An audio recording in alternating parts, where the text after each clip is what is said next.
আলা ওয়ালিদাইয়া, এবং আমার পিতামাতার উপর যে নিয়ামত দিয়েছেন হ্যাঁ, খুবই সুন্দর দোয়া। সেগুলোর শুকরিয়া আদায় করার তৌফিক দেন। ওয়া আমালা সালিহান তারদা, এমন সব নেক আমল করার তৌফিক দান করুন যেগুলো প্রতি আপনি করলে আপনি সন্তুষ্ট হবেন। সন্তুষ্ট হন। ওয়া আসলিহ লি ফি যুররিয়াতি, বা আমার যুররিয়াত বংশধরদেরকে আপনি সংশোধন করে দেন। ইন্নী তুবতু ইলাইকা, আমি আপনার প্রতি তওবা করলাম। ওয়া ইন্নী মিনাল মুসলিমিন, আর আমি মুসলমানদের অন্তর্ভুক্ত। এটা একটা চমৎকার দোয়া, বিশেষ করে যাদের বয়স 40 ঊর্ধ্ব, তারা রেগুলার এটা পড়বেন। আল্লাহ সবাই তাআলা পড়তে পারে। না, কিন্তু বয়স 40-এর যেহেতু স্পষ্ট উল্লেখ করা আছে আয়াতের তাই মধ্যে। না? তো আমি জানি না, হ্যাঁ, তবে ওই কোরআন সংকলনে দেখছি আমি দোয়া দুইটাই পাশাপাশি একই রকম দোয়া। এই জন্য বললাম যে 40-এর উপরে যারা আছে তাদের জন্য যদি আল্লাহ তাআলা স্পেশাল হিসেবে এটা উল্লেখ করেছেন, বোনাস। বোনাস। এই জন্য আমরা এটা নিয়মিত আমল করবো ইনশাআল্লাহ। ইনশাআল্লাহ। তো আসসালামু আমরা আলাইকুম। আলোচনা করতেছিলাম সম্ভবত সূরা বাকারার কত নম্বর আয়াত এটা? 187 না 86 কালকে কত হয়েছে? 87। 127 মতন। উহিল্লা লাকুম লাইলাতুস সিয়াম, হ্যাঁ 187 বোধ নম্বর হয়। আয়াত। জি। আমরা শুরু করে দিই আজকে, যেহেতু আমাদের সময় কম। আলহামদুলিল্লাহ মাসুম ভাই, রাব্বিল আমার মনে আলামিন। হয় কি আপনার ভিডিও গেলে ভালো হয় ডিসপ্লে। মানে আমি প্রস্তুত রাখতেছি আপনার অডিও থেকে ভিডিওতে। ভিডিও কল অবশ্য 4 বার করতে পারবেন না আমার মনে হয়, ফর্টনাইটলি করলেও হয়। তাহলে কি ডিসপ্লে আচ্ছা করলে তাহলে মানুষের, দেখি আগামী সপ্তাহ থেকে ইনশাল্লাহ আমরা ভিডিও করার চেষ্টা করবো তাহলে। ভিডিও করলে 2 সপ্তাহ একবার তখন আপনার কিছুটা পাওয়ার পয়েন্ট একটু করা লাগবে আপনার। না, সময় প্রয়োজনে সেটা সরাসরি ইউটিউবে লাইভ দিয়ে দিলাম, তাহলে অন্যান্য মানুষ উপকৃত হবে। হ্যাঁ, সেটাই আমি বলছি, কারণ আপনি তো অনেকগুলো রিসোর্স করছেন, কিন্তু এটা ভিডিও কলে একটা কমপ্লিট হয় আমার মানে কমিউনিকেশন দিক থেকে আমি বলতেছি আর কি। ওকে, সমস্যা নেই ইনশাল্লাহ। এবং that will be more interesting to the না, অডিয়েন্স আর কি। আর একটা হলো যে এখন আমি এই যে জ্বরের কারণে জ্বর ঠোসা করে ঠোঁট টোট ফেটে গেছে, এখন ভিডিওতে আসা যাবে না। না না, এখন তো আপনি অসুস্থ, আপনি তো আজকে না করলেও বাদ দিতে পারতেন, কারণ অসুস্থ এত অ্যান্টিবায়োটিক না, খাচ্ছেন সবই তো বলতেছেন। করতেছি, এই যে 325 কিলোমিটার ড্রাইভ করে এডমন্টনে আসলাম। শনিবারে 5 ঘন্টা 9 ঘন্টা ডিউটি করলাম। না, এত এক্সাজারেশন নিয়েন না, কারণ বডির তো লিমিট আছে, বুঝেন না? আপনি যতই আমান। দুনিয়া সবই চলতেছে স্বাভাবিক, কারণ এই করোনার কারণে তো কোনো কিছু থেমে দেয়নি।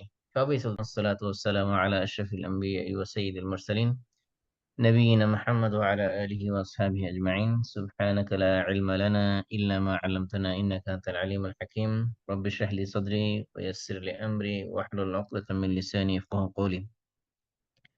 اللهم علمنا ما ينفعنا وانفعنا بما علمتنا وزدنا علما نافعا। আলহামদুলিল্লাহ, আমরা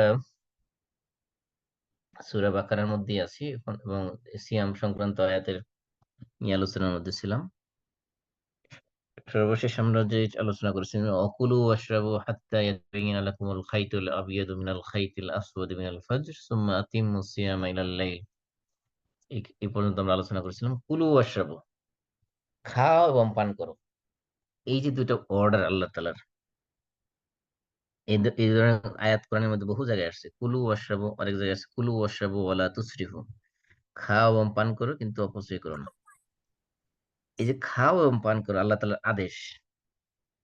আমরা সবাই খাই, পৃথিবীর সমস্ত প্রাণী খায়, কিন্তু খাবার ক্ষেত্রে ইসলামের যে দিক নির্দেশনা, মৌলিক দিক নির্দেশনা, সেই নিয়ে আজকে আমরা ইনশাল্লাহ আলোচনা করব।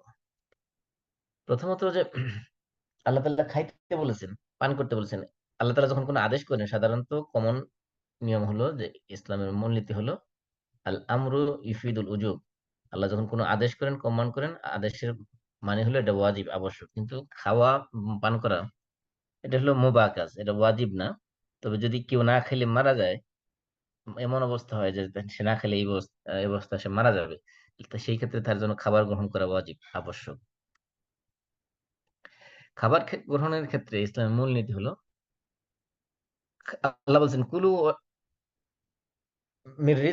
মিন তাইয়্যিবাতি মা ওয়া কুলু মিম্মা রাযাকনাকুম হালালান তাইয়্যিবা। অনেক আয়াতে অনেকভাবে আল্লাহ তাআলা বলছেন যে, আর এক আয়াতে বলছেন ওয়ালাকাদ কাররামনা বানি আদম ওয়া হামালনাহুম ফিল বাররি ওয়াল বাহরি ওয়া রাযাকনাহুম মিনাত তাইয়্যিবাত। যে আল্লাহ তাআলা বনি আদমকে সম্মানিত করেছেন, তাদেরকে জলে স্থলে আহ, বিচরণের জন্য যানবাহন দান করেছেন। ওয়া রাযাকনাহুম মিনাত তাইয়্যিবাত, এবং তাদেরকে পবিত্র রিজিক জিনিস থেকে রিজিক দিয়েছেন। তো এই পবিত্র রিজিক অর্থাৎ হালাল রিজিক এটা আল্লাহ তাআলা মানুষকে যে সম্মানিত করেছেন, সম্মানিত করার যে সকল উপকরণ দিয়েছেন তার মধ্যে অন্যতম একটা হলো হালাল রিজিক। এই জন্য আল্লাহ তাআলা বলছেন, ইয়া আইয়ুহাল্লাযীনা আমানু কুলু মিম্মা ফিল আরদি হালালান তাইয়্যিবা। হে ঈমানদাররা, এবং এবং সমস্ত সমস্ত মানব জাতিকে আল্লাহ তাআলা উদ্দেশ্য করেছেন, হে মানব মণ্ডলী, কুলু মিম্মা ফিল আরদ, তোমরা পৃথিবীতে যা আছে খাও, তবে কি সেটা কি হালালান তাইয়্যিবা, হালাল এবং পবিত্র জিনিস খাও। ওয়ালা তাত্তাবিউ খুতুওয়াতি শয়তান, তোমরা শয়তানের পদাঙ্ক অনুসরণ করো না। ইন্নাহু লাকুম আদুউম মুবিন, নিশ্চয়ই শয়তান তোমাদের সুস্পষ্ট শত্রু। এটাতে সমস্ত মানব জাতিকে বলেছেন, আবার ইমানদারদেরকে বলেছেন, ইয়া আইয়ুহাল্লাযীনা আমানু, ও হে যারা ঈমান এনেছো, কুলু মিন তাইয়্যিবাত, তোমরা পবিত্র জিনিস খাও, মা রাযাকনাকুম, আমি তোমাদেরকে যে রিজিক দিয়েছি তার থেকে পবিত্র জিনিস খাও। ওয়াশকুরু লিল্লাহ, আর আল্লাহ শুকরিয়া, খাইয়ে খেয়ে আল্লাহ শুকরিয়া আদায় করো। ইন কুনতুম ইয়াহু তা'বুদুন, যদি তোমরা একমাত্র তারই ইবাদত করে থাকো। এই ইমানদারকে আদেশ করেছেন, সমস্ত মানব জাতিকে আদেশ করেছেন, এমনকি রসুলদেরকে স্পেশালি আদেশ করেছেন, ইয়া আইয়ুহার রসুল, হে রাসূলগণ, কুলু মিনাত তাইয়্যিবাত ওয়া আমালু সালিহান, আপনারা পবিত্র জিনিস খান এবং আমলে সালেহ, তার নেক আমল করুন। এইখানে দেখেন, নেক আমল করার আদেশ করার আগে আল্লাহ তাআলা একটা প্রিকন্ডিশন দিয়েছেন, সেটা কি? কুলু মিনাত তাইয়্যিবাত, পবিত্র জিনিস খাও। তাহলে পবিত্র জিনিস না খেয়ে ইবাদত করলে সে ইবাদত কবুল হবে না। এজন্য ইবাদত কবুল হওয়ার অন্যতম একটা শর্ত হলো রিজিক হালাল হতে হবে। রাসূলদেরকে আল্লাহ তাআলা যখন আদেশ করেছেন খাবারের ব্যাপারে, তার ইবাদতের ব্যাপারে, আমলে সালের ব্যাপারে, তার আগে বলেছেন যে কুলু মিনাত তাইয়্যিবাত, পবিত্র জিনিস দিয়ে খাও। এজন্য খাওয়ার ক্ষেত্রে, খাবার পান করার ক্ষেত্রে ইসলামের মৌলিক বিষয় হলো যে খাবারটা পানীয়টা হালাল কিনা এটা এনশিওর করতে হবে, পবিত্র কিনা এটা এনশিওর করতে হবে। আমরা অনেক সময় বাজারে যে খুঁজতে খুঁজি এটা হালাল না হারাম, এর ভিতরে হালাল সার্টিফিকেট আছে কিনা, কিন্তু যেই পকেটে যে টাকা নিয়ে যাচ্ছি সেই টাকাটা হালাল কিনা সেটা ততটা গুরুত্ব দেয় না যতটা হালাল সার্টিফিকেটের ব্যাপারে গুরুত্ব দিই। কিন্তু হালাল, হারাম টাকা দিয়ে, সুদের টাকা দিয়ে, ঘুষের টাকা দিয়ে আপনি যত হালাল সার্টিফিকেট ওলা বস্তু কিনেন, এটা কখনো হালাল হবে না। আরেকজনের টাকা মেরে দিয়ে, আরেকজনের থেকে ঘুষ নিয়ে, সুদের টাকা নিয়ে, সেগুলো দিয়ে যত হালাল সার্টিফাইড বস্তু কিনেন না কেন, সেটা কখনো হালাল হবে না। কিন্তু সমস্যা হলো যে আমরা হালাল বলতে বুঝেছি যে হালাল সার্টিফিকেট থাকলেই মনে হয় হালাল হয়ে যায়। হালালের কনসেপ্ট আমাদের কাছে ক্লিয়ার না। যে আল্লাহ তাআলা খাইতে এবং পান করতে বলছেন, কিন্তু প্রথম শর্ত হলো হালাল এবং পবিত্র হতে হবে। তারপরে রাসূল সাল্লাল্লাহু আলাইহি ওয়াসাল্লাম আমাদের জন্য খাবার গ্রহণের ক্ষেত্রে কিছু মডেল, আমাদের রাসূল যেহেতু আমাদের সমস্ত কাজের জন্য আদর্শ, আমাদের জন্য অনুকরণীয় আদর্শ, তিনি আমাদের জন্য যে সকল মডেল রেখে গেছেন সেগুলো আমরা একটু জানার চেষ্টা করব। যেগুলো আমাদের জীবনে অনুকরণ করা সম্ভব, সেগুলো আমরা অনুকরণ করার চেষ্টা করবো ইনশাআল্লাহ। রাসূল সাল্লাল্লাহু আলাইহি ওয়াসাল্লামের যে খাবারের যে অভ্যাস ছিল, তিনি সবসময় অল্পতে তুষ্ট থাকতেন। তিনি যা পাতেন তাই সন্তুষ্ট চিত্তে খাইতেন। খাবার নিয়ে কখনো তিনি খাবারের সমালোচনা করতেন না। খাবার আগে তিনি হাত ধুইতেন, দস্তরখানা বসে খাবার গ্রহণ করতেন, এবং মানুষদেরকে নিয়ে একসাথে বসে খাইতেন, এবং একসাথে অল্প পরিমাণে খাবার তিনি মুখে নিতেন, বড় বড় লোকমা দিয়ে খেতেন না, ভালোভাবে চিবিয়ে তিনি খেতেন। আর বেশিরভাগ সময় তিনি খাবারের সময় তিনি হাতের আঙ্গুল ব্যবহার করতেন। আমরা যেরকম বড় বড় লোকমা বানাই, এরকম লোকমা বানাতে 3 আঙ্গুল দিয়ে তিনি খাবার গ্রহণ করতেন। আঙ্গুলে লেগে থাকা খাবার তিনি ভালো করে চেটে খেতেন, এবং তিনি রাসূল সাল্লাল্লাহু আলাইহি সাল্লাম কোনো কিছুতে হেলান দিয়ে বসে পানাহার করতেন না। তিনি খাবার শুরু করার সময় বিসমিল্লাহ বলতেন, খাবার শেষে, খাবার শুরুতে হাত দিতেন, আবার খাবার শেষেও হাত দিতেন, এবং খাবার শেষে আল্লাহর প্রশংসা করতেন, আলহামদুলিল্লাহ বলতেন। তিনি মিহি আটার রুটি তিনি কখনো খাননি। খাননি বলতে ওনার কাছে জুটেনি, উনি জোগাড় করতে পারেননি। পেট ভরে খাওয়া খাওয়া মানে পেট ভর্তি করে গলা পর্যন্ত খাওয়া, দই ভর্তি করে খাওয়া রাসূল সাল্লাল্লাহু আলাইহি ওয়াসাল্লাম অপছন্দ করতেন। তিনি কখনো পেট ভরে খান নাই। এমন হয়েছে রাসূল সাল্লাল্লাহু আলাইহি ওয়াসাল্লামের ঘরে একাধারে কয়েকদিন পর্যন্ত রান্না বান্না হয়নি। সেই সময়গুলোতে তিনি খেজুর আর পানি খেয়ে শুধু দিন কাটিয়েছেন। রাসূল সাল্লাল্লাহু আলাইহি ওয়াসাল্লাম জীবনে কোনো একদিন 2 বেলা তিনি গোশত রুটি 2 বেলা পর পর 2 বেলা গোশত রুটি খেয়েছেন, এমন ওনার জীবনে ঘটেনি। অর্থাৎ ঘটেনি মানে হলো জোগাড় করতে পারেননি যে 2 বেলা গোশত রুটি একসাথে খাবেন, এমনটা ওনার জীবনে হয়নি। পানির মধ্যে তিনি আল্লাহ রাসূল সাল্লাল্লাহু আলাইহি ওয়াসাল্লাম ঠান্ডা পানি ছিল তার বেশি পছন্দ। আর তরল জিনিস পান করার সময় রাসূল সাল্লাল্লাহু আলাইহি ওয়াসাল্লাম ৩ বার বিরতি নিয়ে শ্বাস নিয়ে পান পান করতেন। আর কোনো মিষ্টান্ন রান্না করলে পাতিলের তলায় হালকাভাবে যেগুলো লেগে থাকতো সেগুলো খেতে রাসূল সাল্লাল্লাহু আলাইহি ওয়াসাল্লাম পছন্দ করতেন। রাসূল সাল্লাল্লাহু আলাইহি ওয়াসাল্লাম কাঁচা পেঁয়াজ, কাঁচা রসুন এগুলো কখনো পছন্দ করতেন না। এমনকি কাঁচা পেঁয়াজ বা রসুন খাওয়ার পরে কেউ যাতে মুখ না দিয়ে মসজিদে না আসে সে ব্যাপারে আল্লাহ রাসূল নিষেধ আছে যে মুখ না দিয়ে যাতে মসজিদে প্রবেশ না করে। কেউ খাবারের জন্য দাওয়াত করলে রাসূল সাল্লাল্লাহু আলাইহি ওয়াসাল্লাম দাওয়াত গ্রহণ করতেন। তিনি অন্যদেরকেও দাওয়াত দিয়ে খাওয়াতেন। খাবার সময় তিনি নসিহাপূর্ণ কথা বলতেন। দুপুরে খাওয়া দাওয়ার পরে রাসূল সাল্লাল্লাহু আলাইহি ওয়াসাল্লাম কাইলুলা করতেন। কাইলুলা মানে বিছানায় শুয়ে হালকা আরাম না। কাইলুলা মানে ঘুমায় যাওয়া না। আমরা অনেক সময় দেখা যায় যে দুপুরে খাওয়ার পরে এমন এক কাইলুলার নাম দিয়ে এমন ঘুম দেই যে আসর মিশে মাগরিবের রক্ত হয়ে যায়। আর রাতের খাবার রাসূল সাল্লাল্লাহু আলাইহি ওয়াসাল্লাম যথাসম্ভব তাড়াতাড়ি খেতেন এবং খাওয়ার পর পরই তিনি বিছানায় চলে চলে যেতেন না। খাবার পরে একটা সময় পরে তারপরে তিনি শুতে যেতেন। আমরা যেটা করি যে উদয়পূর্তি পেট ভরে খেয়ে তারপরে ঘুমাইতে যাই, দেখা যায় যে সেগুলো খাবারগুলো বদহজম হয়। তাছাড়া রাসূল সাল্লাল্লাহু আলাইহি ওয়াসাল্লাম খাবারের ক্ষেত্রে অনেকগুলো সুন্নাত তিনি আহ, চর্চা করেছেন। তার মধ্যে ওনার বসার আদব ছিল, খাবার গ্রহণের আদব ছিল, সবকিছু। যেমন আল্লাহ রাসূল সাল্লাল্লাহু আলাইহি ওয়াসাল্লাম যখন খাবার গ্রহণ করতেন, হাদিসের মধ্যে যে বিভিন্ন ভাষ্য পাওয়া যায়, এক হাদিসে আসে যে আল্লাহ রাসূল বলেছেন যে আমা আনা ফালা আকুলু মুত্তাকিয়ান, আমি কখনো হেলান দিয়ে পানাহার করি না।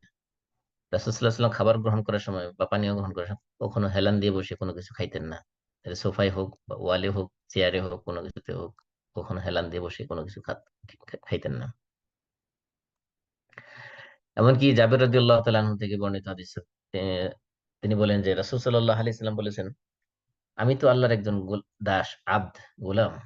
তাই আমি সেভাবে আহার করি যেভাবে কোনো আব্দ বা গোলাম আহার করে, এবং সেভাবে বসি যেভাবে কোনো গোলাম বা আব্দ বসে। এই জন্য আল্লাহ রাসূল সাল্লাল্লাহু আলাইহি সাল্লাম পানাহার করার সময় আহ, হেলান দিয়ে কখনো তিনি কোনো কিছুর মধ্যে হেলান দিয়ে কখনো পানাহার করেন নাই। হাদিসে আরো আসছে যে আল্লাহ রাসূল সাল্লাল্লাহু আলাইহি সাল্লাম কেন ইবনে আব্বাস রাদিয়াল্লাহু তাআলা বর্ণিত হাদিসে আসছে যে কানা রাসূলুল্লাহ সাল্লাল্লাহু আলাইহি সাল্লাম ইয়াজলিসু আলাল আরদ ওয়া ইয়াকুলু আলাল আরদ।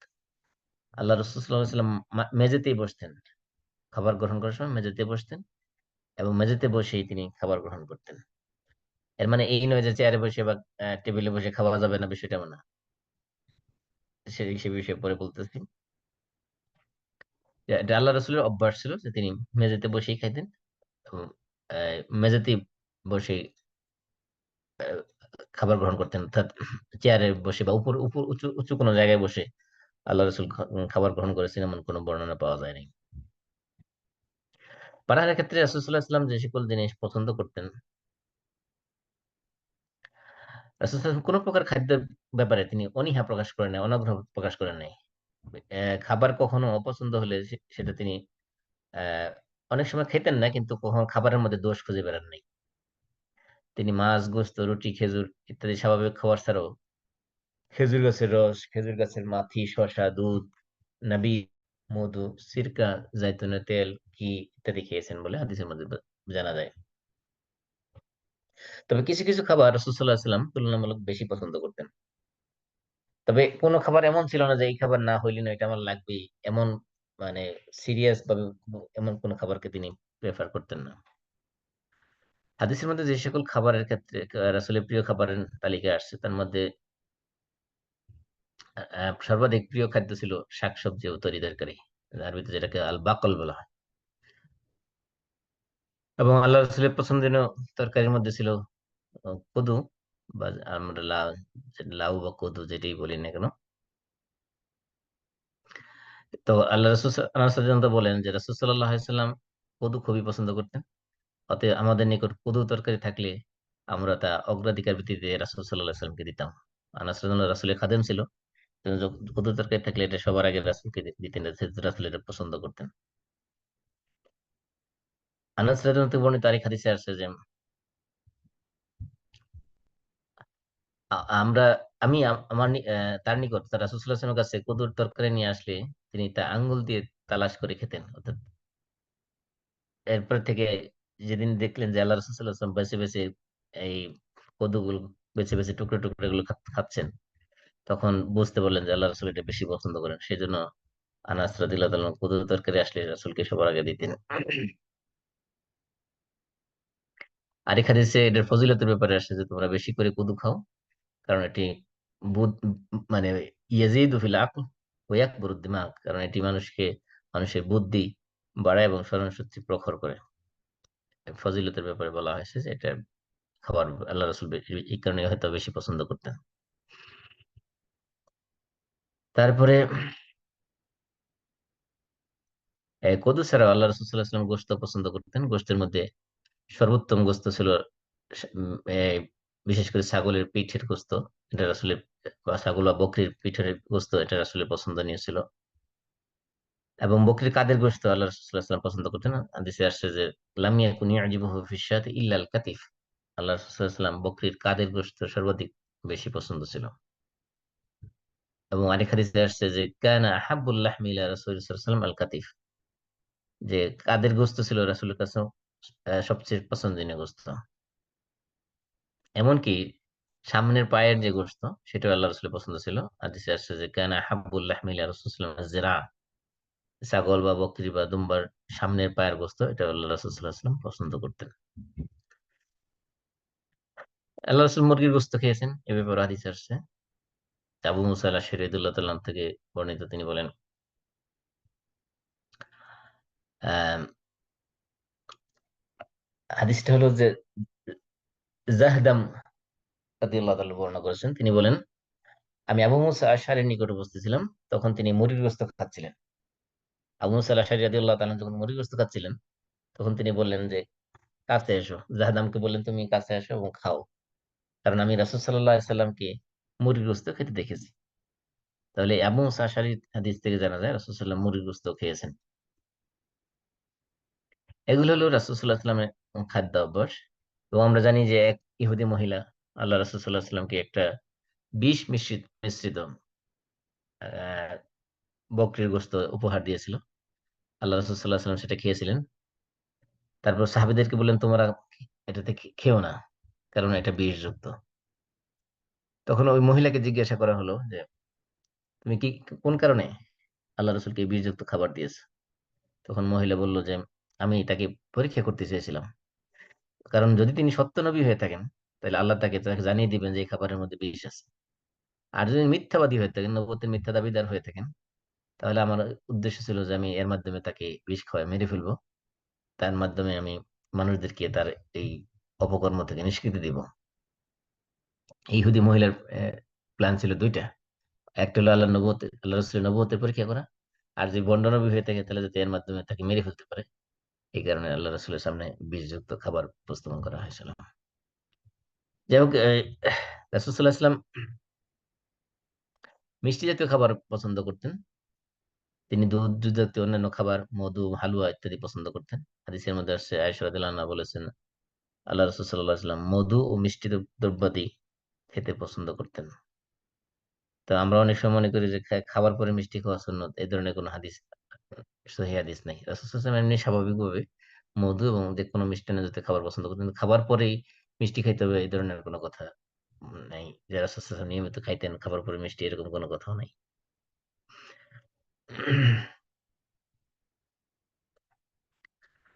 তারপরে আল্লাহ রাসূল সাল্লাল্লাহু আলাইহি ওয়াসাল্লাম খেজুর পছন্দ করতেন। আর খেজুরের মধ্যে সবচেয়ে প্রিয় খেজুর ছিল আল্লাহ রাসূলের কাছে আজওয়া নামক খেজুর, যেটা মদিনাতে সবচেয়ে বেশি পাওয়া যায়। তো আল্লাহ রাসূল বলেছেন যে আল আজওয়া মিনাল জান্নাহ ওয়া হুয়া শিফাউ মিনাস সাম, যে আজওয়া হলো জান্নাতি একটা খেজুর, খেজুরের অন্তর্ভুক্ত, এবং এর মধ্যে বিষের নিরাময় রয়েছে। যে কোনো ধরনের বিষ শরীরের মধ্যে যদি থাকে, আজওয়া খেজুরের মাধ্যমে তার মাধ্যমে নিরাময় লাভ করা যাবে। যাদের শরীরের মধ্যে ব্যথা আছে বিভিন্ন ধরনের, যে কোনো ধরনের ক্রনিক হোক বা যে কোনো ধরনের বাতের ব্যথা হোক, যে কোনো ধরনের ব্যথা হোক, আজওয়া খেজুর এটা চিকিৎসা হিসেবে আপনারা ব্যবহার করতে পারেন। যেহেতু রাসূল সাল্লাল্লাহু আলাইহি সাল্লাম বলেছেন যে এর মধ্যে যে কোনো ধরনের বিষের আহ জন্য এটার একটা চিকিৎসা। শিফা রয়েছে, আল্লাহ তাআলা এর মধ্যে রেখেছেন। তাছাড়া আল্লাহ রাসূল সাল্লাল্লাহু আলাইহি ওয়াসাল্লাম তাজা খেজুরের সাথে শসা খেতেন। খেজুর এবং শসা একসাথে। আমরা তো শসার সাথে সাধারণত লবণ দিয়ে খাই, আল্লাহ রাসূল খেজুর এবং শসা একসাথে মিশিয়ে খেয়েছেন। এবং তরমুজ এবং শসা, এই দুইটা, সরি, তরমুজ এবং খেজুর, এই দুইটা আল্লাহ রাসূল একসাথে খেয়েছেন। তাহলে শসা এবং খেজুর, তরমুজ এবং খেজুর, এ- এগুলো একসাথে খেয়েছেন আল্লাহ রাসূল সাল্লাল্লাহু আলাইহি ওয়াসাল্লাম, হাদিসের মধ্যে আসছে। এবং আরেক হাদিসের মধ্যে আসছে রাসূল সাল্লাল্লাহু আলাইহি ওয়াসাল্লাম খেজুরের সাথে, তাজা খেজুরের সাথে তরমুজ যখন মিশিয়ে খেতেন তখন বলতেন, আমি এটার উষ্ণতা দিয়ে ওটার শীতলতা, আবার এটার শীতলতা দিয়ে ওইটার উষ্ণতাকে দূর করব। অর্থাৎ একটা ঠান্ডা একটা গরম, এরকম আর কি। আল্লাহ রাসূল সাল্লাল্লাহু আলাইহি সাল্লাম একটা বড় পাত্রের মধ্যে খেতেন, ছোট ছোট প্লেটে খেতেন না। এবং আল্লাহ রাসূল যে পাত্রের মধ্যে খেতেন সেটা বহন করতে 4 জন মানুষ লাগতো। এটার মধ্যে আংটা লাগানো ছিল, সেটা ধরে তারা নিয়ে আসতো। কারণ রাসূল সাল্লাল্লাহু আলাইহি সাল্লাম যেহেতু অধিকাংশ সময় একা খেতেন না, সাহাবীদেরকে নিয়ে, অন্যদেরকে সাথে নিয়ে একসাথে খেতেন, এই জন্য বড় পাত্রের মধ্যে সাধারণত খেতেন। এবং পাত্রের মধ্যে খেলে সাধারণত রাসূল সাল্লাল্লাহু আলাইহি ওয়াসাল্লামের অভ্যাস ছিল উনি নিজের সামনে থেকে খেতেন। অন্যের পাশে কোনো কিছু থাকলে সেখান থেকে টেনে নিয়ে এভাবে খেতেন না, নিজের সামনে থেকে খেতেন। তারপরে আল্লাহ রাসূল সাল্লাল্লাহু আলাইহি ওয়াসাল্লাম শিখিয়ে দিয়েছেন, যখন তোমরা খাবে, খাবার সময় তোমার নিজের সামনে থেকে খাবে এবং ডান হাতে খাবে। এক গোলামকে বলেছেন যে কুল মিম্মা ইয়ালিক, কুল বিয়ামিনিক ও কুল মিম্মা ইয়ালিক, যে তুমি খাও, তোমার সামনে থেকে খাও, ডান হাত দিয়ে খাও এবং তোমার সামনে থেকে খাও। সাম্মিল্লাহ, প্রথমে হলো বিসমিল্লাহ বলো, কুল বিয়ামিনিক এবং তোমার ডান হাত দিয়ে খাও, ও কুল মিম্মা ইয়ালিক এবং তোমার বিসমিল্লাহ বলে ডান হাত দিয়ে তোমার সামনে, যেখান থেকে সামনে থেকে খাও। আমরা অনেক সময় দেখা যায় প্লেটের ওই পাশ থেকে খাই, এই পাশ থেকে খাই, ডান পাশ থেকে, বাম পাশ থেকে, সামনের থেকে, এভাবে না। প্লেটটা যেখানে থাকবে প্লেটের সামনে থেকে খাওয়া হলো আল্লাহ রাসূলের সুন্নাত। এবং হাদিসের মধ্যে আসছে যে রাসূল সাল্লাল্লাহু আলাইহি ওয়াসাল্লাম কখনো টেবিলের উপর আহার করেননি, ছোট পেয়ালায় আহার করেননি। তার জন্য কখনো চাপাতি রুটিও বানানো হয়নি। তখন সাহাবীকে প্রশ্ন করা হলো, তাহলে আল্লাহ রাসূল সাল্লাল্লাহু আলাইহি ওয়াসাল্লাম কিসের উপর রেখে খাবার খেতেন? তখন সাহাবী বললেন যে চামড়ার দস্তরখানের উপর বসে আল্লাহ রাসূল সাল্লাল্লাহু আলাইহি ওয়াসাল্লাম আহার করতেন। রাসূল সাল্লাল্লাহু আলাইহি ওয়াসাল্লাম পানপাত্রে যে বর্ণনা আসছে হাদিসের মধ্যে, এ, অথবা আমরা তো এখন বিভিন্ন ধরনের জিনিস ব্যবহার করি। তো হাদিসের মধ্যে আসছে আল্লাহ রাসূল সাল্লাল্লাহু আলাইহি ওয়াসাল্লাম গাররা নামক একটা পাত্র ব্যবহার করতেন, যেটা বহন করতে 4 জন লোকের প্রয়োজন হতো। তারপরে আসছে যে রাসূল সাল্লাল্লাহু আলাইহি ওয়াসাল্লাম আনাস রাদিয়াল্লাহু তাআলা আনহু কাছে গেলে তার ঘরে কাঠের একটি বড় পাত্র দেখতে পেলাম। এক সাহাবী বলতেছেন যে আমি আল্লাহ আনাস রাদিয়াল্লাহু কাছে যখন গেলাম, যে দেখলাম যে ঘরের মধ্যে কাঠের একটা বিশাল পাত্র। তখন আনাস বললেন যে রাসূল সাল্লাল্লাহু আলাইহি ওয়াসাল্লাম এই পাত্রে পানি পান করতেন এবং এতেই ওযু করতেন। এই কাঠের পাত্র আল্লাহ রাসূল সাল্লাল্লাহু আলাইহি ওয়াসাল্লাম ব্যবহার করেছেন পানি পান করার জন্য এবং ওযু করার জন্য। তাছাড়া আলেকজান্দ্রিয়ার শাসক রাসূল সাল্লাল্লাহু আলাইহি ওয়াসাল্লামকে একটি কাচের পাত্র উপহার দিয়েছিলেন। আল্লাহ রাসূল সাল্লাল্লাহু আলাইহি ওয়াসাল্লাম তিনি ওই কাচের পাত্রের মধ্যে পানি পান করতেন। আল্লাহ রাসূল সাল্লাল্লাহু আলাইহি ওয়াসাল্লামের কাছে একটা পান পানি পাত্র জন্য একটা লোহার পাতযুক্ত একটি কাঠের মোটা পেয়ালাও আল্লাহ রাসূলের কাছে ছিল, যেটা থেকে তিনি পান করতেন। আর হাদিসের মধ্যে আছে যে রাসূল সাল্লাল্লাহু আলাইহি ওয়াসাল্লামের উম আনাস রাদিয়াল্লাহু বলেন যে আমি রাসূল সাল্লাল্লাহু আলাইহি ওয়াসাল্লামকে এই পেয়ালায় পানি, নাবিজ, মধু ও দুধ সহ সব রকমের পানীয় পান করিয়েছি। আল্লাহ রাসূলকে এগুলো পান করাইতেন আনাস রাদিয়াল্লাহু আনহু এই পাত্রের মধ্যে। এছাড়া আহারের শুরুতে, আমি শুরুতে বলেছি আল্লাহ রাসূল সাল্লাল্লাহু আলাইহি ওয়াসাল্লামের সুন্নাত ছিল খাবারের শুরুতে এবং শেষে উভয় সময় আল্লাহ রাসূল সাল্লাল্লাহু আলাইহি ওয়াসাল্লাম হাত ধুতেন। এবং হাদিসের মধ্যে আসছে যে আন আয়েশা রাদিয়াল্লাহু আনহা আন্না রাসূল সাল্লাল্লাহু আলাইহি ওয়াসাল্লাম কানা ইযা আরাদা আন ইয়ানাম ওয়া হুয়া জুনুবুন ইয়াতাওয়াদ্দা ওযুআহু লিস-সালাত। আল্লাহ রাসূল সাল্লাল্লাহু আলাইহি ওয়াসাল্লাম যখন রাত্রে ঘুমাইতেন, ঘুমাইতে যাওয়ার আগে তিনি ওযু করে নিতেন। নামাজের জন্য যেভাবে পরিপূর্ণভাবে ওযু করা হয় সেভাবে ওযু করতেন। আর যখন ওই আরাদা ইয়াকুলা ইয়াশিব, যখন তিনি খাইতে বা পান করতে ইচ্ছা করতেন, গাসালা ইয়াদাহু সুম্মা আকালা ওয়া শারিবা, তিনি হাত ধুতেন এবং হাত ধোয়ার পরে খাবার গ্রহণ করতেন এবং পান করতেন। তার মানে খাবার গ্রহণ করা, পান করার আগে আল্লাহ রাসূল সাল্লাল্লাহু আলাইহি ওয়াসাল্লাম হাত ধুতেন। এখানে আমরা অনেক সময় শুধুমাত্র খাবার গ্রহণ করার সময় ডান হাত ধুই, অনেক সময় বাম হাত ধুই না। উত্তম হলো ডান হাত বাম হাত দুইটাই ধোয়া। কারণ হলো অনেক সময় দেখা যায় যে আমরা খাবার একটা যখন পড়ে যায় তখন হয়তো সেটা বাম হাত দিয়ে তুলি, কিন্তু হাত যদি ধোয়া না থাকে তাহলে ওই হাত দিয়ে যখন তোলা হয় জিনিসটা, তাহলে দেখা যায় সেটা ময়লাযুক্ত হয়ে যায়, অথবা মনে হতে পারে সেটা ভাইরাস যুক্ত হয়ে যেতে পারে, খাবারটা কোনো একটা সংক্রামক কোনো একটা কিছু লেগে থাকতে পারে। এই জন্য খাবার আগে ওই হাত ভালোভাবে ধৌত করে নেওয়া হলো উত্তম। আনাস রাদিয়াল্লাহু তাআলা আরো বলেছেন যে, মান আহাব্বা আন ইউকসিরাল্লাহু খায়রা বাইতিহি ফালিয়াতাওয়াদ্দা ইযা হাদারা গাদাহু ওয়া ইযা রুফিআ। আনাস রাদিয়াল্লাহু তাআলা বলেন যে রাসূল সাল্লাল্লাহু আলাইহি সাল্লাম বলেছেন, যে ব্যক্তি এটা আকাঙ্ক্ষা করে, এটা চায় যে আল্লাহ তার ঘরের বরকত বাড়িয়ে দিন, সেজন্য তার খাবার উপস্থিত হলে হাত ধুয়ে নেয় এবং তা তুলে নেওয়ার পরেও হাত ধুয়ে নেয়। অর্থাৎ খাবার শুরুতেও যাতে হাত ধোয় এবং খাবার শেষে যাতে হাত ধোয়। এই হাদিস থেকে বোঝা যায় যে খাবার শুরুতে হাত দিলে এবং খাবার শেষে হাত দিলে আল্লাহ তাআলা সেই ঘরে খাবারের মধ্যে আল্লাহ তাআলা বরকত দেন।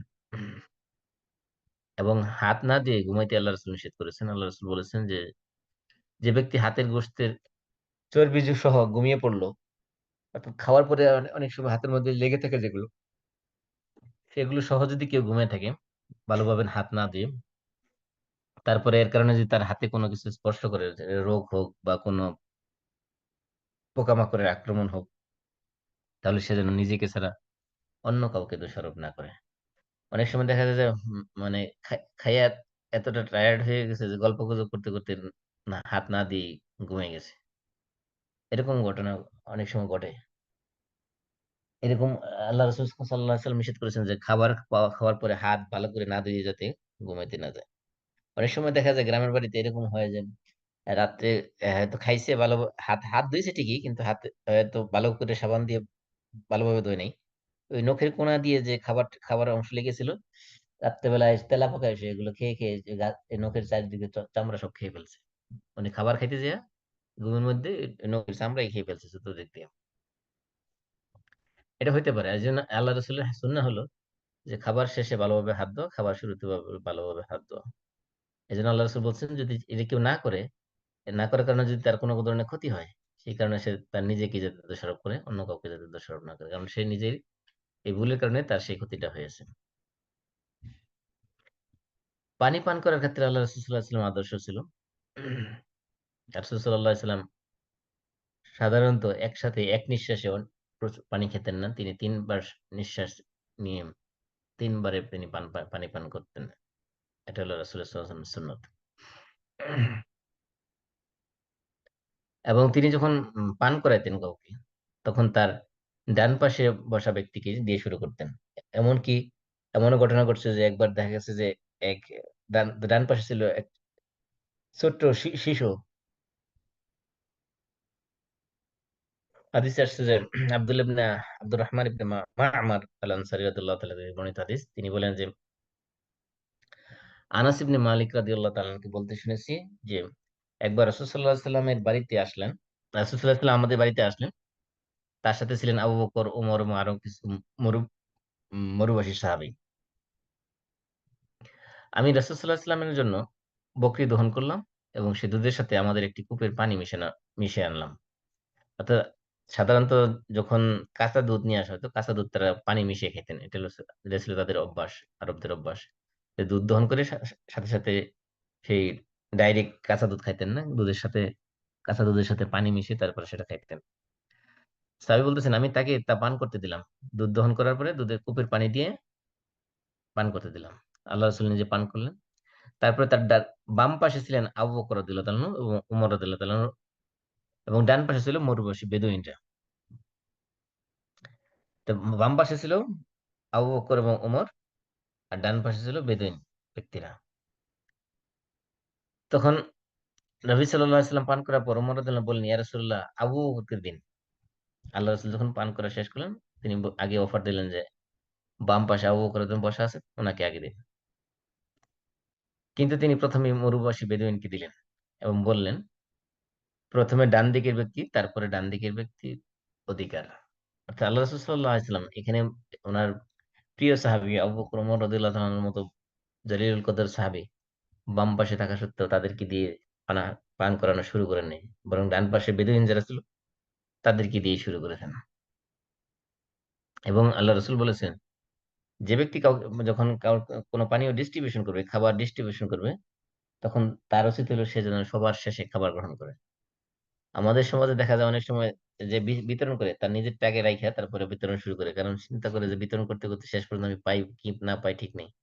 আমি অনেক ছোটবেলায় দেখেছি যে আমাদের মসজিদে যখন মানুষ বিভিন্ন সময় মিষ্টি টিষ্টি বিতরণ করতে নিয়ে যেত, যে ব্যক্তি ডিস্ট্রিবিউশন করতো সে আগে নিজেরটা পটলা করে রাইখা তারপরে ডিস্ট্রিবিউশন শুরু করতো, কারণ সে চিন্তা করতো যে শেষ পর্যন্ত ভাগ ভাগ করতে করতে যদি নিজেরটা না পাই তাহলে তো সমস্যা। অথচ আল্লাহ রসুলের হাদিস ছিল যে যে যখন কেউ খাবার বিতরণ করবে তার উচিত হলো সে নিজের খাবার সবার শেষে গ্রহণ করবে, সবাইকে খাওয়ানোর পরে। এমনকি এটা তো আগের হাদিস থেকে আছে যে বেদুইনকে তিনি আগে খাওয়াইছেন, আবু বকর ওমর রাদিয়াল্লাহু আনহুর উপরে তাদেরকে প্রাধান্য দিয়েছেন। আরেক হাদিসে আছে যে ছোট্ট বালক ছিল ডান পাশে, তার কাছ থেকে আল্লাহ রাসূল অনুমতি দিয়েছেন যে তোমার আমি কি তাদেরকে দিতে তোমার আগে দিতে পারি কিনা। তো ওই বালক বলেছিল যে আমার আল্লাহ রাসূল থেকে নেওয়ার যে ফজিলত, এই ফজিলত থেকে নিজেকে আমি বঞ্চিত করতে চাই না, সুতরাং আমি আমার অধিকার কাউকে দিতে চাই না, আমি সবার আগে নিব। তা আল্লাহ রাসূল সাল্লাল্লাহু আলাইহি ওয়াসাল্লাম ওই বালককেই দিয়েছিলেন সবার আগে। এই যে অর্থাৎ এই ডান দিক থেকে শুরু করার যে গুরুত্বটা, এটাও হাদিসে আমরা পেয়ে গেছি। এই হাদিসটা এরকম আসছে যে আবু হাজিম বলেন, আমি সাহাল ইবনে সাদকে বলতে শুনেছি রাসূল সাল্লাল্লাহু আলাইহি ওয়াসাল্লামের কাছে এক পানীয় পান পাত্র আনা হলো, তিনি তা থেকে পান করলেন, এবং তার বাম দিকে ছিল বয়স্ক ব্যক্তিরা আর ডান দিকে ছিল কনিষ্ঠ এক বালক। তিনি পান করার পর বালকটিকে বললেন, তুমি কি আমাকে আগে বড়দেরকে দেওয়ার অনুমতি দিবে? তখন এই বালকটা বলল যে, আপনার অবশিষ্ট খাবার থেকে প্রাপ্ত আমার অংশের ব্যাপারে আমি কাউকে অগ্রাধিকার দিতে পারি না। তখন আল্লাহ রাসূল সাল্লাল্লাহু আলাইহি ওয়াসাল্লাম ওই বালককে দিয়ে শুরু করেছিলেন। এগুলো ছিল রাসূল সাল্লাল্লাহু আলাইহি ওয়াসাল্লামের খাবারের পানি ক্ষেত্রে রাসূল সাল্লাল্লাহু আলাইহি ওয়াসাল্লামের আদব বা শিষ্টাচার বা। এবং আল্লাহ রাসূল সাল্লাল্লাহু আলাইহি ওয়াসাল্লাম মানে যে সকল পানীয় পছন্দ করতেন তার মধ্যে একটা ছিল যে ঠান্ডা মিষ্টি জাতীয় শরবত। ঠান্ডা এবং মিষ্টি জাতীয় শরবত আল্লাহ রাসূল সাল্লাল্লাহু আলাইহি ওয়াসাল্লামের প্রিয় পানীয়ের মধ্যে অন্যতম ছিল। আর আহার শেষে রাসূল সাল্লাল্লাহু আলাইহি ওয়াসাল্লাম অনেক ধরনের দোয়া পড়তেন। তার মধ্যে একটা তো আমরা তো কমন জানি, আলহামদুলিল্লাহিল্লাযী আত'আমানা ওয়া সাকানা ওয়া জা'আলানা মিনাল মুসলিমিন। এছাড়াও আরো অনেক দোয়া আছে, যেমন আলহামদুলিল্লাহিল্লাযী মান্না আলাইনা ফাহাদানা ওয়ালহামদুলিল্লাহিল্লাযী আশবা'ানা ওয়া আরওয়ানা ওয়া কুল্লু বালাইন হাসানিন আও সালিহিন আবলানা। এটা আল্লাহ রাসূলের দোয়ার মধ্যে একটা ছিল। আল্লাহ রাসূল বলতেন, বিসমিল্লাহি আল্লাহুম্মা বারিক লানা ফীমা রাযাকতানা আলহামদুলিল্লাহিল্লাযী আত'আমানা ওয়া সাকানা। এরকম অনেক ধরনের দোয়া আছে। আরেক দোয়ার মধ্যে আছে, ইন্নাল্লাহ লা ইয়ারদা আনিল আবদি আন ইয়াকুলাল আকলা ফায়াহমিদাহু আলাইহা আও ইয়াশরিবাহু শারবাতা ফায়াহমিদু আলাইহা। শুধুমাত্র আলহামদুলিল্লাহ বলা, এটাও আল্লাহ রাসূল হাদিস দ্বারা সাব্যস্ত। শুধুমাত্র আলহামদুলিল্লাহ বলে আপনার সুন্নাত আদায় হয়ে যাবে, যদি পুরো দোয়া না পারি কমপক্ষে খাবার শেষ করে কমপক্ষে আলহামদুলিল্লাহ বলা, এটা আল্লাহ রাসূলের সুন্নাত। আল্লাহ রাসূল সাল্লাল্লাহু আলাইহি ওয়াসাল্লাম আরো বলতেন, আলহামদুলিল্লাহিল্লাযী আত'আমানা মিনাল ফিল জাইঈন ওয়ালহামদুলিল্লাহিল্লাযী কাসানা ফিল আরিইন ওয়ালহামদুলিল্লাহিল্লাযী হামালনা ফির রাজিলিন ওয়ালহামদুলিল্লাহিল্লাযী আল্লামানা ফিল জাহিলিন ওয়ালহামদুলিল্লাহি রাব্বিল আলামিন। এই দোয়াও তিনি পড়তেন। আরেক হাদিসের মধ্যে আছে, আল্লাহ রাসূল বলতেন, আলহামদুলিল্লাহিল্লাযী আত'আমানা ওয়া সাকানা ওয়া সাওয়াগাহু ওয়া জাআলা লাহু মাখরাজা। আরেক হাদিসে আসছে, আলহামদুলিল্লাহ হামদান কাসীরান তাইয়িবান মুবারাকান ফিহি গায়রা মুকাফফিন ওয়ালা মুওয়াদ্দি'in ওয়ালা মুস্তাগনিন আনহু রাব্বানা। এই দোয়া আল্লাহ রাসূল পড়তেন। এটা অনেক সময় আমরা সাধারণত দস্তরখান ওঠানোর সময় পড়ে থাকি, খাবার শেষে যখন দস্তরখান ওঠানো হয় তখন আমরা এই দোয়া পড়ে থাকি। তারপরে পানাহার ক্ষেত্রে আল্লাহ রাসূল সাল্লাল্লাহু আলাইহি ওয়াসাল্লামের যে সকল নীতিমালা সংক্ষেপে যদি আমি বলতে চাই, তার মধ্যে এক নম্বর হলো যেটা শুরুতে আমরা বলেছি, প্রথম হলো বিসমিল্লাহ বলে খাবার শুরু করা, এক নাম্বার ওয়ান। তারপরে নাম্বার টু হলো ডান হাতে খাবার গ্রহণ করা। বাম হাতে যদি আপনার ডান হাত ব্যস্ত থাকে সেই ক্ষেত্রে বাম হাত ব্যবহার করা যেতে পারে, কিন্তু সাধারণত নিয়ম হলো ডান হাতে খাবার গ্রহণ করা এবং পান করাও ডান হাতে করা। বিশেষ করে যখন আপনি শুকনো খাবার খেতে চান, যদি রুটি খান তাহলে ডান হাতেই পান করা পানি। কিন্তু ডান হাত যদি এমন হয়ে থাকে যে খাবার অন্য কোনো ভিজা জাতীয় খাবার দিয়ে ডান হাত অলরেডি বিজি হয়ে আছে, সেই ক্ষেত্রে আপনি বাম হাতে পানি পান করতে পারেন। তবে ডান হাত আল্লাহ রাসূল বাম হাতে পানি পান করেছেন বলে কোনো হাদিস পাওয়া যায়নি। তারপরে পানাহার করার সময় বসে বসে পানাহার করা 3 নম্বর, এটা আল্লাহ রাসূলের সুন্নাত। দাঁড়িয়ে খাবার বা পান না করা একান্ত জরুরি না হলে। তারপরে 4 নম্বর হলো যে যদিও জমজম পানি দাঁড়িয়ে বা বসে সব অবস্থায় খাওয়ার ব্যাপারে হাদিস আছে, সেই বিতর্কে আমি যাচ্ছি না, আমি জাস্ট বলতেছি যে নিয়ম হলো যে বসে খাওয়া। তারপর পানি পান করার সময় 3 বার নিঃশ্বাস নিয়ে পান পাত্রে নিঃশ্বাস নিয়ে পান করা, পান পাত্রে কখনো নিঃশ্বাস ত্যাগ না করা, এটা আল্লাহ রসুলের সুন্নাত। আল্লাহ রসুল সাল্লাহ সাল্লাম গ্লাসের ভিতরে পান পান করার সময় নিঃশ্বাস ছাড়তে নিষেধ করেছেন, সেদিকে খেয়াল রাখা। তারপরে 6 নম্বর, যেটা আমরা বলি যে পানাহারকালে সালাম দেওয়ার বিধান। অনেক সময় আমরা মনে করি যে কেউ যে খাইতে বসে তাকে সালাম দেওয়া যাবে না। আমরা ছোটবেলায় দেখেছি যে আহ হয়তো কোনো মেহমান বাসায় বেড়াতে আসছে, তারা খাইতে বসছে, আমি হয়তো মাদ্রাসা থেকে আসলাম বা বাইরে থেকে আসলাম, এসে দেখলাম যে ঘরের মধ্যে মেহমান খাইতেছে, তাদেরকে ভালো মন্দ জিজ্ঞেস করতাম না, সালাম দিতাম না, কিছুই করতাম না। কারণ মনে করতাম কি, খাবার খাইতে বসলে তাদেরকে সালামও দেওয়া যাবে না, ভালো মন্দ জিজ্ঞাসা করা যাবে না, কোনো কিছু করা যাবে না। অথচ এই ধরনের কোনো নিষেধ হাদিসের মধ্যে নেই। আমরা দেখা যায় খাইতে বসে দুনিয়ার সব কথা বলি, কিন্তু ভালো কথাটা, সালাম দেওয়ার মতো একটু ভালো কাজ, এটাকে আমরা নিষিদ্ধ করে নিচ্ছি নিজেদের মতো করে। অথচ খাইতে বসলে সালাম দেওয়া নিষেধ, এই ধরনের কোনো হাদিস সরাসরি আল্লাহ রসুল থেকে আসেনি। বরংস আহ তাওয়াফ হলো একটা ইবাদত। বাইতুল্লাহ চতুর্দিকে তাওয়াফ করা, তাওয়াফ করা চলাকালীন সময় কথা বলা যায় যাচ্ছে, সেখানে মানুষকে সালাম দেওয়া যায় যাচ্ছে, তাহলে না ঘরে মেহমান আসলে খাবার গ্রহণ করার সময় এটা তো কোনো আবাদত না। তাওয়াফ করা যেরকম একটা আবাদত, খাবার গ্রহণ করা তো তেমন কোনো আবাদত না। এই সময় সালাম দেওয়া যাবে না এমন কোনো কথা নেই। যদি নিষেধে হইতো সালাম দেওয়াটা, তাহলে তাওয়াফ করার সময় নিষিদ্ধ থাকতো। এই জন্য কালে কথা বলা যাবে না, সালাম দেওয়া যাবে না, বা এ ধরনের কোনো কথা নেই। তবে কথা বলার সময় অবশ্যই সেখানে সাবধান থাকতে হবে। অনেক সময় দেখা যায় যে আমরা খাবার টেবিল বসে এমন সব গল্প জুড়ে দিই, এমন সব প্রসঙ্গ তুলে আনি যে মানুষ এই খাইতে বসে এমন সব হাসির তামাশা করে এক পর্যায়ে দেখা যায় হাসতে হাসতে খাবার যে মাথায় ওঠে। ওইরকম যাতে না হয়, এমনি প্রয়োজনীয় কথা যেগুলো আছে সেগুলো বলা যাবে, সালাম দিলে সালামের জবাব নেওয়া যাবে। তবে খাবারের সময় খাবার মুখে নিয়ে যখন খাবার একদিক দিয়ে চাপাইতেছে আরেক দিকে কথা বলতেছে, দেখা যায় যে কথা বলার ফাঁকে ফাঁকে মুখ দিয়ে খাবার খাবার হয়তো খাবার প্লেটের মধ্যে পড়তেছে, হয়তো সিটে বেরিয়ে যাচ্ছে, এটা দেখতে দৃষ্টিকটু, এগুলো কখনো করা যাবে না। তো প্রয়োজনীয় কথা যদি প্রয়োজন হয় সেখানে করা যাবে। তারপরে আমি যেটা বলেছিলাম যে খাবার ডিস্ট্রিবিউশন করার সময়, যে খাবার ডিস্ট্রিবিউশন করবে সে সবার শেষে খাবার গ্রহণ করবে।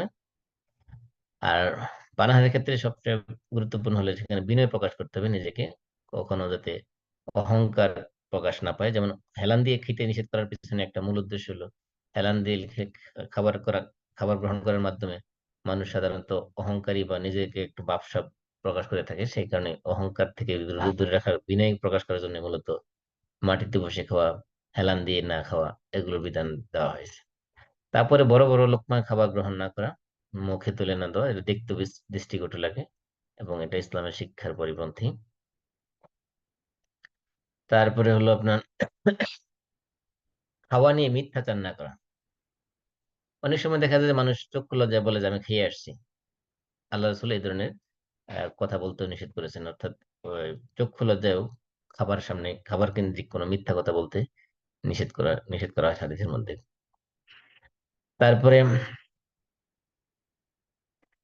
যেটা আমি বলেছি যে খাবারের মধ্যে উম, বাম হাতের সহযোগিতা নেওয়া, এটা যদি প্রয়োজন হয় আপনি বাম হাতে সহযোগিতা নিতে পারবেন। আল্লাহ রাসূল সাল্লাল্লাহু আলাইহি ওয়াসাল্লাম সাধারণত ডান হাতেই খেতেন। তবে আনাস রাদিয়াল্লাহু তাআলা থেকে বর্ণিত হাদিস আছে যে তিনি বলেন রাসূল সাল্লাল্লাহু আলাইহি সাল্লাম যখন তরমুজ আর খেজুর একসাথে খেতেন তখন কি করতেন? ডান হাতে তাজা খেজুর এবং বাম হাতে তরমুজ নিতেন। তো ডান হাতে থাকতো খেজুর, বাম হাতে থাকতো তরমুজ। অতঃপর তিনি তাজা খেজুরের সাথে একত্রে তরমুজ খেতেন। তরমুজ ছিল তার নিকট অপেক্ষিত পছন্দনীয় ফল। এই হাদিস থেকে বোঝা যায় যে তখন দুই হাতই ব্যবহার করতেন। এক হাতে খেজুর ছিল, আরেক হাতে তরমুজ ছিল, তখন দুই হাতে ব্যবহার করেছেন। এই জন্য প্রয়োজনে দুই হাত ব্যবহার করা যাবে যদি আবার এই সেম কাজ তিনি করেছেন যখন শসা এবং খেজুর একসাথে খেয়েছেন। তখন ডান হাতে থাকতো শসা, বাম হাতে থাকতো খেজুর। একবার শসা খাচ্ছেন, আরেকবার খেজুর খাচ্ছেন, এভাবে। তার মানে দুই হাতেই ব্যবহার করা যাবে যদি দুই হাতে একসাথে ব্যবহার করতে চান। আর যদি এক হাতে খেতে চান তাহলে সেই ক্ষেত্রে অবশ্যই ডান হাত ব্যবহার করতে হবে।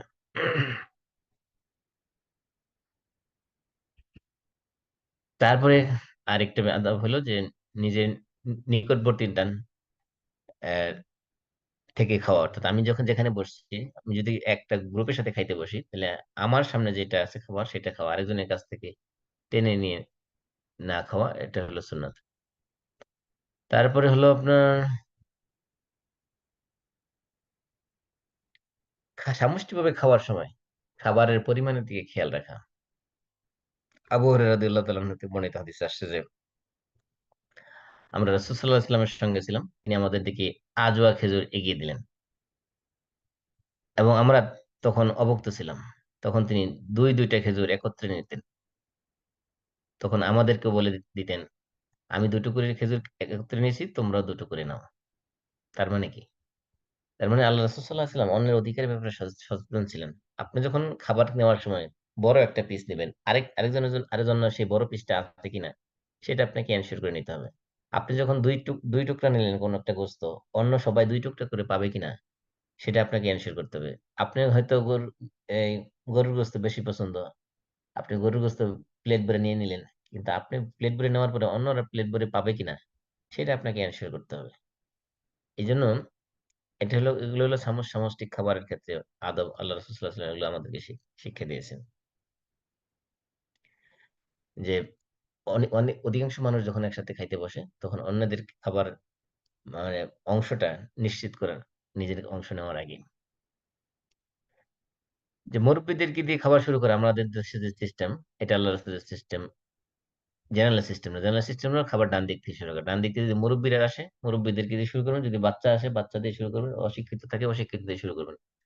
এবং আমি অনেক সময় এই সমস্যা ফেস করি যে দেখা যায় হুজুরকে আগে দাও, হুজুরকে দিয়ে শুরু করো, হুজুরকে আগে দিতে হবে, এই কথা কোথায় আছে ইসলামের মধ্যে? হুজুর হোক মুরব্বি হোক, এদেরকে সম্মান দিব আমরা, ঠিক আছে, কিন্তু তাদেরকে আগে দিতে হবে, এটা হলো ইসলাম পরিপন্থী কথা। ইসলামের শিক্ষা হলো যে ডান দিক থেকে শুরু করতে হবে, ডান দিকে যে আছে তাকেই দিতে হবে। সে ছোট হোক বড় হোক, হুজুর হোক মুরব্বি হোক, আর যেই হোক। এই জন্য এই এই এই এই আমরা নিজের মতো করে সুন্নত বানিয়ে নিয়েছি। এই কারণে দেখা যায় যে আমরা আল্লাহ রাসূলের সুন্নত থেকে দূরে সরে গেছি। এই হুজুরকে সম্মান দিতে যায়, মুরব্বিকে সম্মান দিতে যায়, যাতে রাসূলকে সুন্নতকে অ্যাভয়েড না করা সেদিকে খেয়াল রাখতে হবে। তারপর বরঞ্চ খাবার বিতরণের ক্ষেত্রে যেটা করা দরকার যে বড়দের চেয়ে ছোটদের খাবারের প্রতি আগ্রহ বেশি, তাদের কিন্তু বরঞ্চ আর আগে দেওয়া উচিত। আমরা যেটা করি সমাজের মধ্যে উল্টা করি, যে সম্মান দেখাইতে যে যে হাদিস সুন্নাত পরিপন্থী কাজ করি কি এটাকে সুন্নাহ মনে করি। তারপরে খাবারের ক্ষেত্রে আঙ্গুল চেটে খাওয়া, প্লেট মুছে খাওয়া, এগুলো আল্লাহ রসুলের সুন্নাত। কারণ হলো আল্লাহ রসুল বলছেন যে যে খাবারের মধ্যে যে বরকত থাকে, আল্লাহ তালা যে বরকত দেন, মনে হইতে পারে যে এই খাবারটা আমি রেখে দিয়েছি প্লেটের মধ্যে, ওইটার মধ্যে আল্লাহ তালা বরকত দিয়েছে, রেখেছিলেন আমার জন্য। হয়তো আমি ওই খাবারটুক না খাওয়ার কারণে আমি বরকতটাকেই ইগনোর করে ফেলেছি। তারপরে 10 নম্বর হলো কাঁচা পেঁয়াজ রসুন ইত্যাদি না খাওয়া, যেটা আমি একটু পূর্বে বলেছি এবং আপনারা জানেন অলরেডি যে মসজিদে যেতে নিষেধ করেছেন আল্লাহ রসুল সাল্লাল্লাহু আলাইহি ওয়াসাল্লাম। 11 নম্বর হলো যে পানাহারের ক্ষেত্রে সঠিক সময় আহ পানাহার করা।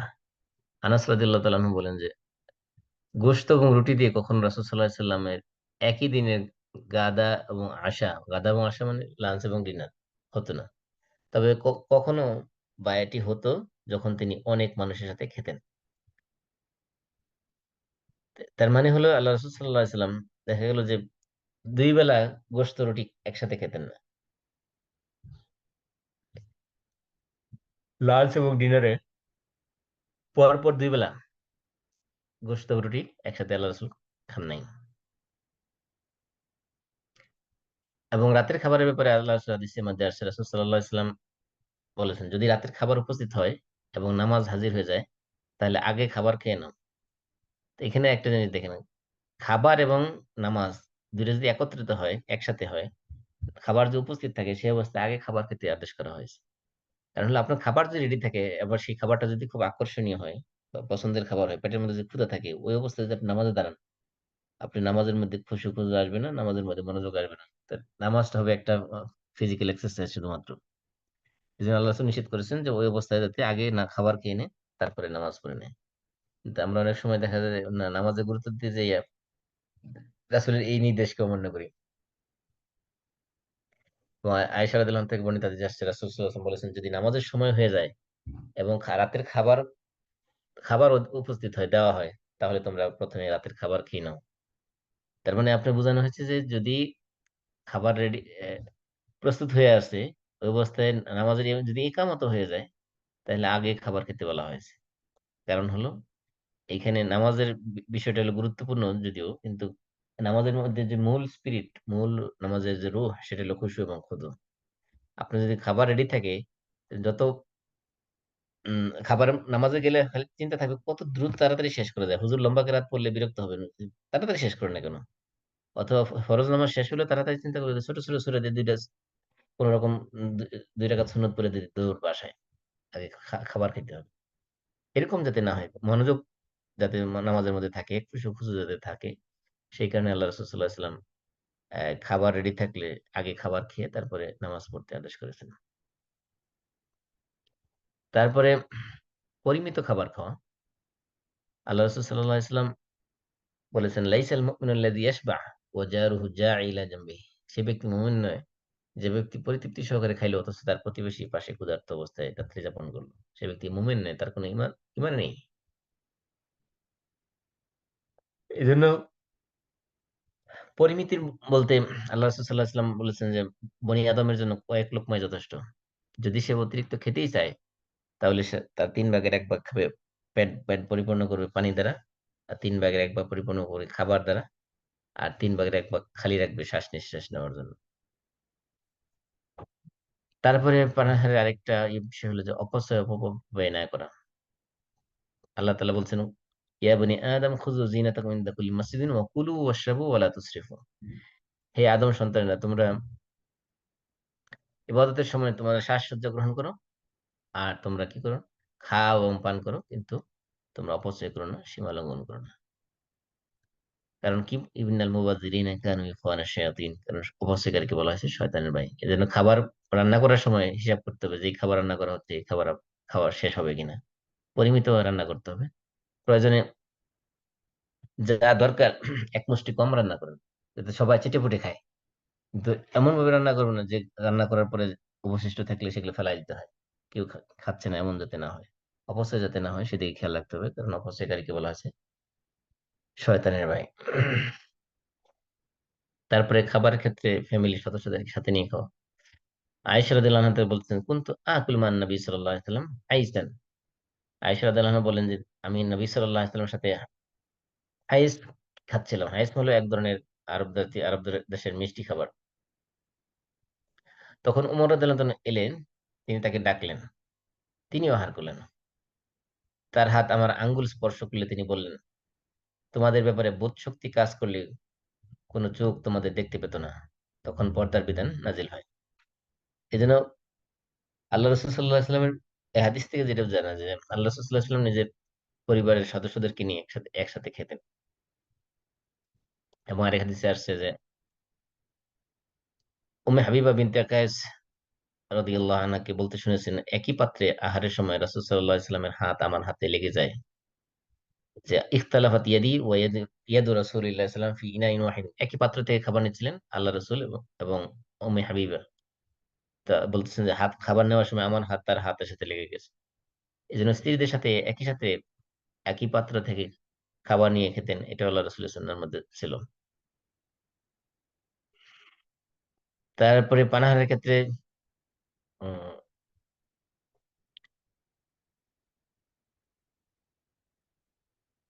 অনেক আদব আছে যেগুলো যে তার মধ্যে গুরুত্বপূর্ণ হলো পাত্র ব্যবহার করার ক্ষেত্রে সাবধান থাকতে হবে, বিশেষ করে স্বর্ণরূপের কোনো পাত্র ব্যবহার করা যাবে না। অনেক সময় দেখা যায় অনেক মানুষ আহ বড় বড় লোকের বাচ্চা জন্মগ্রহণ করলে স্বর্ণের চামচ দিয়ে প্রথমে মুখে পানি দেয়, বা যাতে বলতে পারে সোনার চামচ মুখে দিয়ে জন্মগ্রহণ করেছে। এগুলো হলো কুসংস্কার এবং এগুলো অন ইসলামিক কাজ।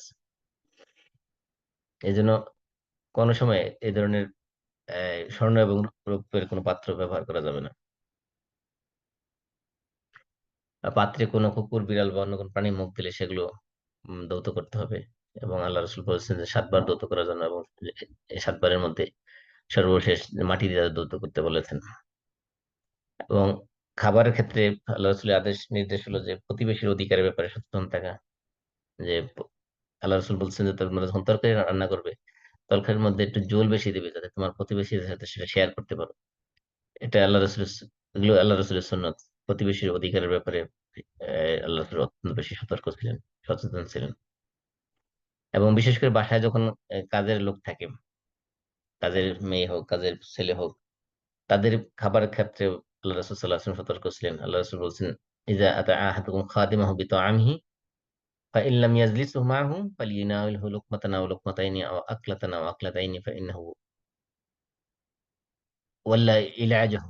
আবু হুরায়রা রাদিয়াল্লাহু আনহু বর্ণিত হাদিসে আসছে যে রাসূল সাল্লাল্লাহু আলাইহি ওয়াসাল্লাম বলেছেন, তোমাদের কারো খাদেম তার যখন কোনো খাবার নিয়ে আসে, তাহলে সে নিজের সাথে তাকে বসায় যাতে খাওয়ায়। আর যদি বসায় একসাথে না খাওয়াইতে পারে, তাহলে কমপক্ষে 1 লোকমা বা 2 লোকমা যাতে তার মুখে তুলে দেয়। কারণ সেই কষ্ট করে তার জন্য খাবার তৈরি করে এনেছে। যে যারা মনে করেন কাজে তারা রান্না করে সারাদিন কষ্ট করে, তাদেরকে যদি পাশে বসে এক টেবিলে খাওয়াইতে না পারেন, তাহলে কমপক্ষে তাদেরকে 1-2 লোকমা খাওয়াই দেওয়ার আল্লাহ রাসূল আদেশ করেছেন।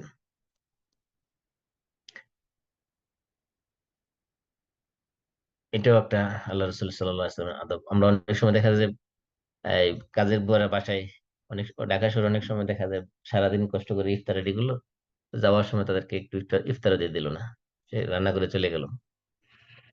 তারপরে আত্মীয় স্বজনদের অধিকারের ব্যাপারে পানাহারের মধ্যে সচেতন থাকা, তাদেরকে খাবারের অধিকার। আল্লাহ রসুল বলছেন ফি আমওয়ালিহিম হাক্কুল লিসাইলি ওয়াল মাহরুম। যারা বিশেষ করে আত্মীয় স্বজনের মধ্যে যদি কেউ অভাবী থাকে, অবনয়ন থাকে, তাদের খোঁজ খবর নেওয়া, তাদের খাবার দাবারের খোঁজ খবর নেওয়া। এবং মেহমানদারি করার ক্ষেত্রে আল্লাহ রসুলের নির্দেশ হলো যে মেহমানদারি হলো 3 দিন, 3 দিনের অতিরিক্ত যখন থাকবে তখন আর সে মেহমান থাকবে না। তো মেহমানকে সম্মান করা এটা ইসলামের আদবের মধ্যে পড়ে। আল্লাহ রসুল বলছেন মান কানা ইউমিনু বিল্লাহি ওয়াল ইয়াউমিল আখির ফালইউকরিম যায়ফা। যে ব্যক্তি আল্লাহ এবং পরকালে বিশ্বাস করে, সেজন্য তার মেহমানকে সম্মান করে। সেই জন্য মেহমান সম্মানের মধ্যে মেহমানকে যথাযথভাবে আপ্যায়ন করা।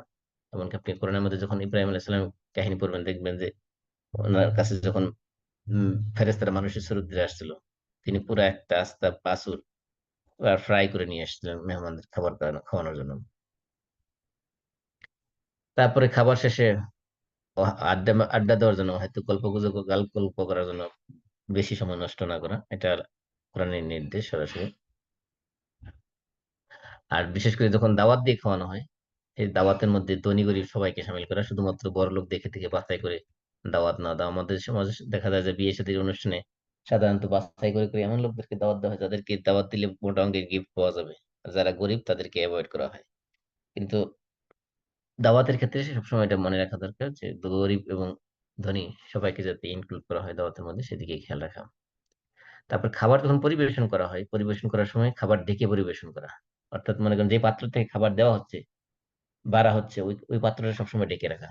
মনে করেন বড় পাত্র দিয়ে আপনি রান্না করছেন, সেখান থেকে মানুষকে বিতরণ করতেছেন খাবার, তাহলে মূল পাত্রটা সবসময় ঢেকে রাখতে হবে। ভিতরে কতটুকু খাবার আছে দেখার দরকার নেই, ভিতর থেকে ঢাকা ঢেকে রাখা অবস্থায় এটা পরিবেশন করতে থাকবেন।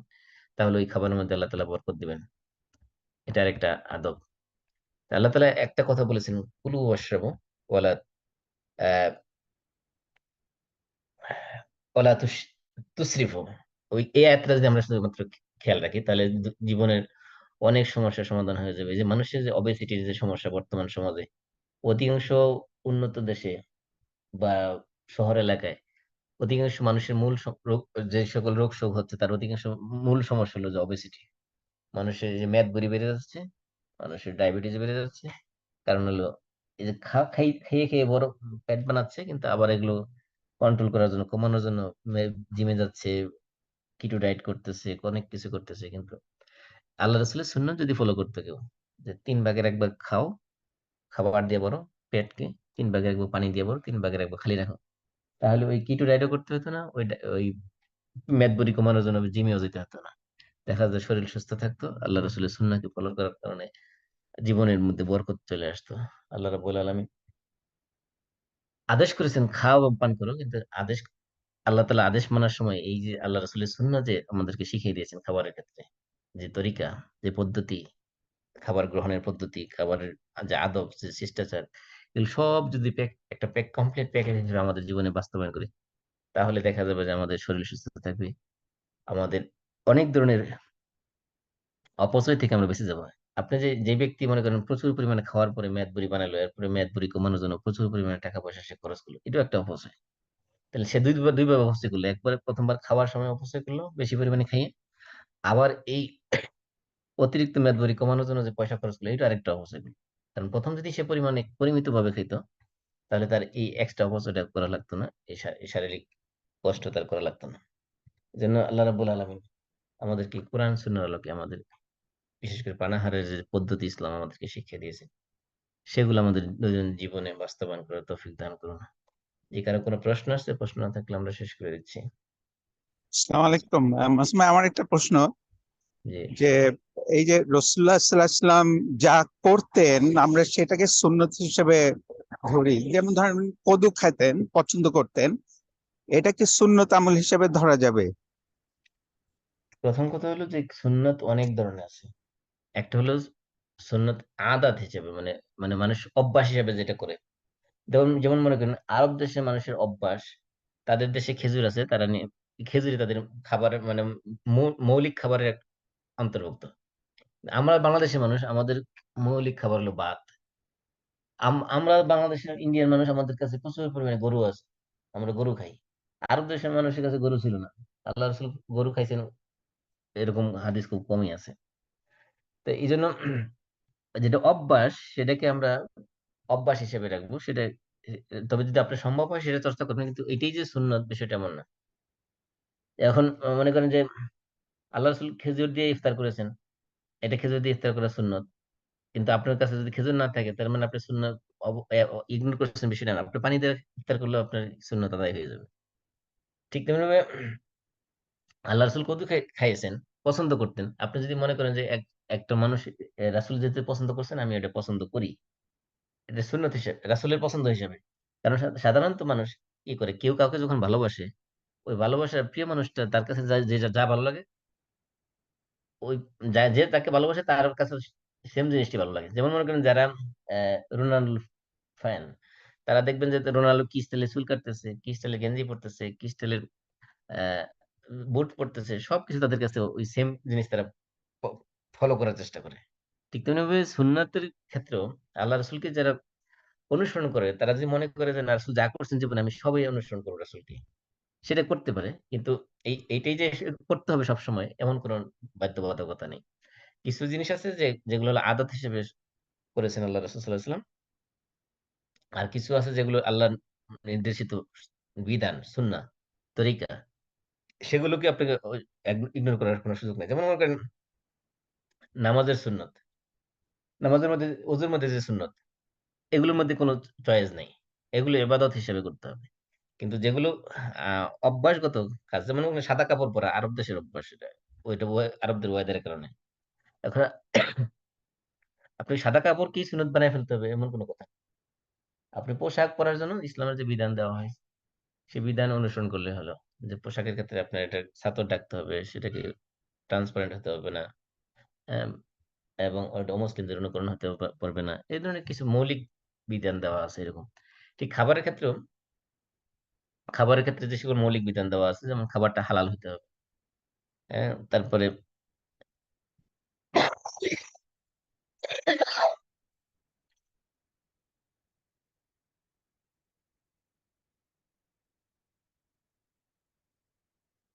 এই ইসলামের যে মৌলিক যে বিধান খাবারের গ্রহণে যেগুলো আমরা আলোচনা করে আসছি সেগুলো আমাদের খেয়াল রাখতে হবে, কিন্তু আল্লাহ রসুল অভ্যাসের কারণে যেগুলো করছেন সেগুলো আপনি যদি চর্চা করতেছেন সুন্নাহ হিসেবে, দ্যাটস গুড, বাট এটা সবসময় চর্চা করতে হবে নট নেসেসারি।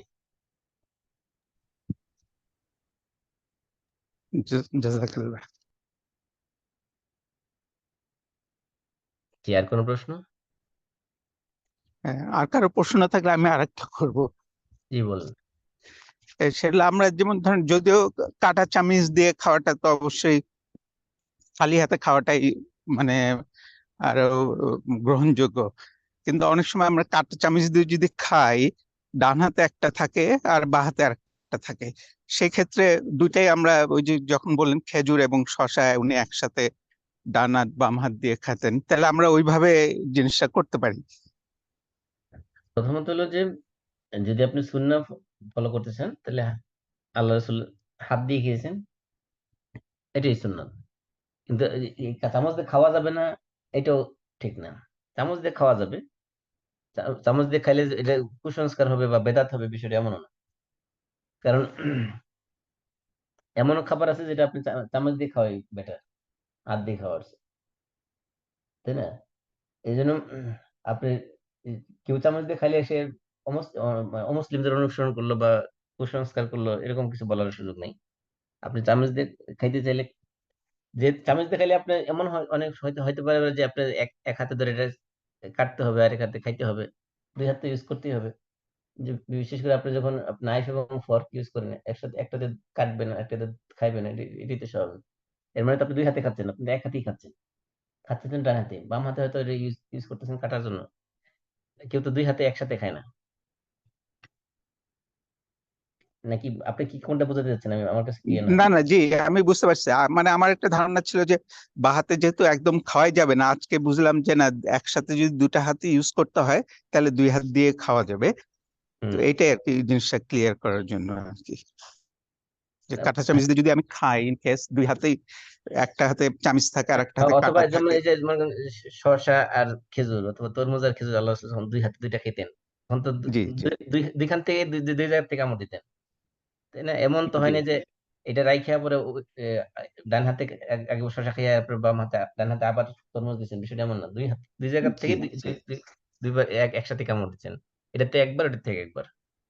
জি জি জি, এবার তার মানে বুঝতে দুই পারছি। হাতে ইউজ করা হয়েছে একসাথে। একসাথে জি যদি খাইতে হয় তো দুই হাতে আপনি ইউজ করতে পারেন, কোনো সমস্যা নেই। কিন্তু যদি এমন হয় যে না আচ্ছা। একবার একবার খাইলেই চলবে, সেক্ষেত্রে আপনি এক হাতে ইউজ হুম। করবেন। জি জি জি, জিনিসটা ক্লিয়ার হয়েছে, জাযাকাল্লাহ।